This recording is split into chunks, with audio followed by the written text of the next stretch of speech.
Welcome to another Wednesday's Word. Today is Ash Wednesday, the official beginning of Lent. And in the Reformed tradition, Lent isn't a big thing. Growing up, I very rarely saw people with ashes on their forehead. I knew a few Catholic friends who couldn't eat meat and had to have fish on Friday. Little things like that. But as I've grown, it's taken on more substance, I think, culturally, but also in my own life. When we think about Lent, it's 40 days going into Easter, where we're recommitting ourselves to pursuing Jesus as we remember that Jesus pursued the cross. In the Gospel of Luke, it says that Jesus set his face like flint as he considered going toward the cross. That even though he knew there'd be betrayal and shame and humiliation, separation from his Father, he did it anyways. And so during Lent, what we do is we remember that Jesus said if we're going to follow him, we should take up our crosses, deny ourselves, and follow him. So little things like the digital fast or giving up chocolate, or after church people are talking about giving up carbs or alcohol or all those little things. But Lent is bigger than that.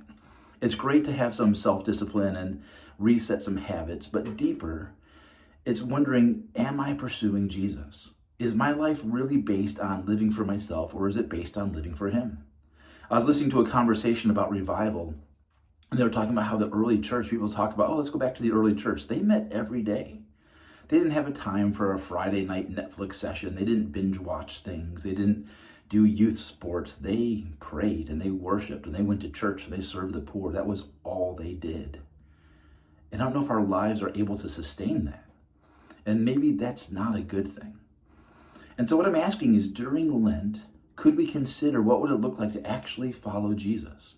To not just have an aspirational, it'd be great if God moved in my life, but to provide a framework to say, God, this is my life. I'm preparing it for you to move in. Would you fill me with your Spirit? Would you do in me what you've done elsewhere throughout history in the early church and the revivals throughout time?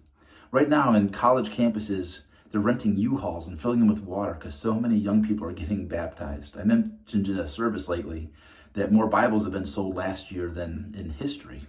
It's on a big uptick, and it's mostly these young people, Generation Z, who are buying Bibles and pursuing God.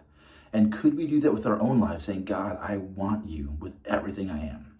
And for 40 days, I'm going to set aside just to make sure that you're first. That's what Ash Wednesday really kicks off. So if you have any questions about that, feel free to reach out. That's all I've got, though. God bless.